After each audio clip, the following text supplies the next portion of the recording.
네, 안녕하십니까, 광닭입니다. 자, 오늘은 제가 얼마 전에 올려드렸던 상추 꿀팁 대방출 그 시간에 이어서 오늘은 그 두 번째 시간을 한번 준비해 봤습니다. 그만큼 상추에 대한 관심들이 높으시더라고요. 사실 상추는 밭을 한 평을 하시건 10평을 하시건 많은 분들이 재배를 하시고, 또 밭이 없다 하더라도 화분을 이용해서 베란다나 이런 실내에서 재배하시는 분들도 많이 있는 걸로 알고 있습니다. 그렇게 많은 분들이 관심을 갖고 있기 때문에 파종의 단계에서부터 수확의 단계까지 그날 드리지 못한 내용으로 채워보면서 여러분들이 알고 계셔야 될 내용, 또 여러분들이 조심하셔야 될 내용들, 이런 내용들로 좀 구성을 해봤습니다. 자, 우선 상추는 직파를 하시거나 아니면 저처럼 이렇게 육묘를 하시거나 아니면 모종을 몇 개 구입하셔서 심으실 수도 있습니다. 만약에 이렇게 직파를 하시는 경우에는 소금이라는 과정과 이식이라는 과정이 필요합니다. 상추는 원래 이식에 좀 강한 작물이긴 합니다. 이렇게 육묘를 하더라도 이제 이걸 다 밭에 옮겨 심어야 하거든요.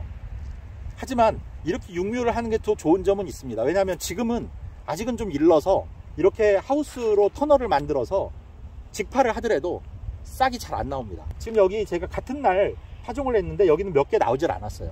근데 여기는 벌써 이식할 단계가 거의 다 돼가거든요. 그래서 초반에는 실내에서 이렇게 육묘를 통해서 모를 길러내고, 그 다음에 이거를 어느 정도 자라면 노지로 갖고 나오셔야 됩니다. 실내에서 놔두면 이게 웃자라요. 어린 단계에서 웃자라면 이게 약해지기가 쉽습니다. 그래서 좀 자랄 때까지는 이 터널 안에서 햇빛을 좀 보면서 자랄 수 있도록 이 스티로폼 박스를 노지로 갖고 나와서 지금 현재 육묘를 하고 있습니다. 자, 그래서 보통 5장 내지 6장 정도의 잎이 나오게 되면 이제 이식을 해야 됩니다. 그리고 모종을 구입하시더라도 이제 정식을 하셔야 되는데, 그게 아무 날이나 하지 마시고요. 기왕이면 좀 흐리고 비가 오는 날 하시는 게 좋습니다. 아니면 내일 비가 온다는 예보가 있으면 상추를 이식하거나 정식을 하시면 좋습니다. 그렇게 하시면 뿌리의 활착이 훨씬 빨라지고요. 그 다음에 스트레스를 덜 받습니다. 뿌리 활착이 늦어지고 스트레스를 받게 되면 모종이 그만큼 초기 성장이 늦어지게 돼요. 그러면 초반 성장이 억제되면서 면역력도 떨어지고요. 각종 해충들을 공격의 대상이 됩니다. 그래서 가급적 그런 날짜를 선택해서 이식을 하시기 바란다는 말씀을 드리겠습니다. 자, 보통 일주일 정도 걸려서 이게 싹이 나오면 그것들이 대략 한 달 정도 후가 되면 이제 육묘가 끝납니다. 그럼 이제 이식을 할 수가 있어요. 그렇게 되면 그때부터 다시 한 달에서 한 달 반 정도 기간을 수확을 할 수 있는 기간이 됩니다. 자, 그런데 문제는 이제 그때부터 노지에서 이 상추가 각종 해충들의 공격을 받게 됩니다.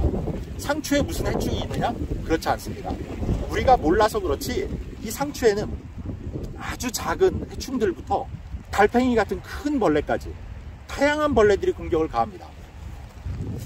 대표적인 게요, 진딧물, 그 다음에 각종 나방잎, 그 다음에 총채벌레, 방금 말씀드린 달팽이까지. 그리고 이런 쌈채소들은 벼룩잎벌레라고 하는 톡톡이라고 하는 그 벌레의 피해를 심각하게 받습니다. 저는 지금 여기에 쌈채소 6가지, 상추 4가지 이렇게 기르고 있기 때문에 저는 잎벼룩 방제도 해야 되고 말씀드린 4가지의 그 해충도 의식을 해야만 합니다. 만약에 잎벼룩 방제를 못하면요, 이 잎벼룩이 이 쌈채소들은 초반에 다 초토화 시켜버리고 맙니다. 특히 청경채라든지 갓, 청갓, 홍갓 아시죠? 그 다음에 케일이라든지 하는 것들은 이파리가 자라기도 전에 떡잎 단계에서부터 전부 초토화 시켜버립니다. 그래서 반드시 이 토양에 대한 방제가 필요합니다. 그 다음에 이 상추는요, 진딧물이라든지 총채벌레, 나방, 달팽이 이렇게 있지만 그 중에서도 특히 총채벌레라든지 나방류들은 아주 심각합니다.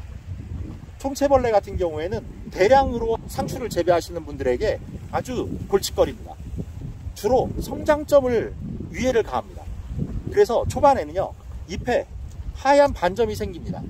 그러다가 이게 누렇게 변하면서 기형으로 변해버리든지 아니면 전부 고사돼 버리고 맙니다. 그만큼 심각한 피해를 주는 게 상추고, 그걸 설령 피해를 안 준다 하더라도 잎에 여러 가지 그 흔적을 남깁니다. 그리고 알을 낳기도 하고요. 나방류도 마찬가지입니다. 이 나방류는 한 번에 엄청난 양의 알을 낳습니다. 그러면 그것들을 모르고 먹거나 아니면 그것들이 부화해서 애벌레가 이런 쌈채소들이나 이런 상추류에 해를 가합니다. 그래서 이런 것들을 방제를 하셔야 되는데, 사실 이런 상추뿐만이 아니고요, 파종을 해서 수확까지 이 재배 기간이 짧은 작물들, 그리고 상추처럼 주로 신선식품으로 생식하는 작물들, 이런 작물들에게 화학농약을 쓴다는 건 사실 좀 엄두가 안 납니다. 그래서 제가 자꾸 유기농 인증 자재 얘기를 말씀드리는 거예요. 그럼 유기농 약재를 쓰셔서라도 방제를 하셔야지 두 손 놓고 있으면요, 큰일 납니다. 잘못하면 수확을 못 하실 수도 있고, 아니면 우리가 먹기 곤란한 상태로 성장할 수도 있어요. 그래서 제가 작년에도 이런 춘가드 소개해 드린 적이 있습니다. 이거 혹시 구매해 놓으신 분들 계시면 이거 뭐 배추밭에만 쓰려고 생각하지 마시고요, 상추밭에도 이걸 사용하십시오. 이건 화학농약이 아닙니다. 유기농 인증 자재고요, 두 가지 균을 이용하는 원리거든요. 백강균이라는 것과 BT균을 이용하는데, 백강균은 알이나 애벌레에 침투작용을 일으켜서 방제를 하는 원리고, BT균은 이걸 먹음으로써 섭식장애를 일으켜서 방제하는 원리입니다. 그런데 무엇보다 이것들이 좋다고 하는 이유가, 이것들은 파종하고 수확까지 어느 시기에 사용을 해도 문제가 안 되고요, 더욱 중요한 건 우리 사람에게 또는 동물에게, 심지어 뿔벌에게조차도 피해가 가지 않습니다. 그러니까 이 토양살충을 이런 춘가들을 이용해서 먼저 깨끗하게 해 놓으시고, 그 다음에 이것들이 이렇게 자라게 되면 수확기에 그런 해충들의 피해를 받으면 안 되니까 이것들을 잎면에다가 옆면에다가 뿌려 주실 게 필요하죠. 그래서 여기 보시면 이런 춘가드에서 수화제도 나왔습니다. 작년까지는 없던 제품입니다. 올해 새로 나온 제품이에요. 이것들은 똑같습니다. 유기농 인증 자재고요, 두 가지 균을 이용하는 겁니다. 생육기 아무 때나 살포하셔도 되고 수확기에도 뿌리셔도 됩니다. 역시 사람과 동물, 꿀벌에게 아무런 피해를 주지 않습니다. 우리가 꿀벌 문제가 많잖아요. 농약 사용하셔가지고 꿀벌이 많이 사라졌다고 하잖아요. 우리가 무슨 환경운동은 못할 망정 이런 걸 사용하셔서 꿀벌을 좀 지켜주셔야죠. 그리고 내 건강, 내 가족의 건강도 이런 걸 통해서 좀 지키셔야죠. 자, 그래서 이런 걸 통해서 좀 깨끗하고 안전하게 길러서 안전하게 드십시오. 네, 그런 방제가 좀 필요합니다. 달팽이 얘기 한 가지만 더 드리고 갈게요. 달팽이는 이 상추뿐만이 아니라 우리가 텃밭에서 여러 작물들이 피해를 입는 그런 해충이기도 합니다. 이 달팽이는요, 여러분들이 모르고 계셨던 것 중에 하나가, 미숙분 퇴비를 많이 쓴 밭에는 달팽이가 많이 삽니다. 그리고 또 하나, 달팽이는 알칼리성을 좋아합니다. 그래서 석회를 좀 많이 사용한 밭에서는 달팽이가 많이 서식을 합니다. 그리고 또 하나, 달팽이가 좋아하는 건 습기입니다. 습기, 수분.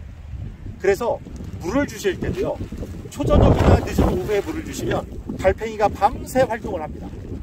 그래서 물 주는 시간도 아침 시간에 주시는 게 좋고요, 이파리나 포장 전면에 뿌리시는 것보다는 주로 이 땅 표면에 물을 주시는 게 좋아요.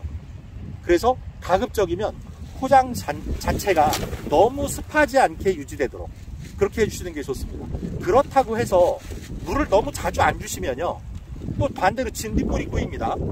그러니까 물은 적당히 주시되 시간을 잘 고려하셔서 물을 주셔야 한다는 겁니다.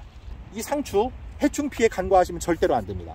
다음, 이게 이제 수확기에 들어가게 되면요, 한 달에서 한 달 반 동안 수확을 하셔야 되는데, 이때 아셔야 될 게 이 상추의 영양 성장과 생식 성장을 좀 이해하셔야 돼요. 상추는 굉장히 중요한 그 재배의 기술이 뭐냐면 수시로 따드시는 겁니다. 근데 따드실 때도요, 이 기둥이 이제 점점점 올라오거든요. 기둥에 바짝 붙여서 따셔야 됩니다. 이걸 이파리를 좀 끝대를 길게 남겨놓고 따시면요, 꽃대가 좀 일찍 올라옵니다. 왜냐하면 수확을 안 하고 있는 걸로 인식을 합니다. 생식 성장은요, 영양 성장이 급격히 느려지거나 멈추게 되면 바로 생식 성장이 일어납니다. 꽃대가 올라오면 문제가 뭐냐면 상추가 쓴맛이 나고요, 잎이 질겨집니다. 푸석거려지고요. 그래서 이걸 드실 수가 없어요. 그러면 재배 기간이 짧아져 버립니다. 그래서 수시로 이파리를 따주셔야 얘가 계속 영양 성장을 반복합니다. 물론 영원할 수는 없죠. 그 기간을 조금 더 늘려주는 것 뿐이죠. 그래서 만약에 수확을 게을리 하시면요, 한 달도 안 돼서 꽃대가 올라옵니다. 그러면 수확을 일찍 접으셔야 돼요. 그럼 결국 생산성이 감소되는 거죠. 그래서 이 영양성장과 생식성장의 이 원리를 이해하셔야 된다는 겁니다. 자, 이런 방법으로 수확을 좀 잘 하셔서 올해는 상추도 좀 풍성하고 또 안전하고 좀 늦게까지 이렇게 수확을 할 수 있도록 하시는 게 좋습니다.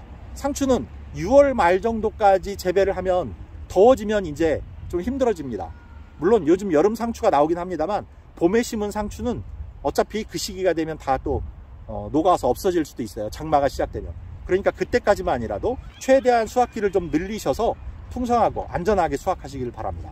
자, 오늘도 제가 몇 가지 방법을 알려드렸는데 우리가 많이 수확하고 일찍 수확하고 이런 것도 중요하겠지만 깨끗하게 길러서 건강하게 안전하게 드시는 게 훨씬 더 중요합니다. 오늘도 이렇게 해서 여러분들의 건강한 밥상과 또 풍성한 수확 동시에 응원해 드리도록 하겠습니다. 여러분들 구독, 좋아요, 알림 설정 부탁드리면서 오늘 이 시간 마치도록 하겠습니다. 감사합니다.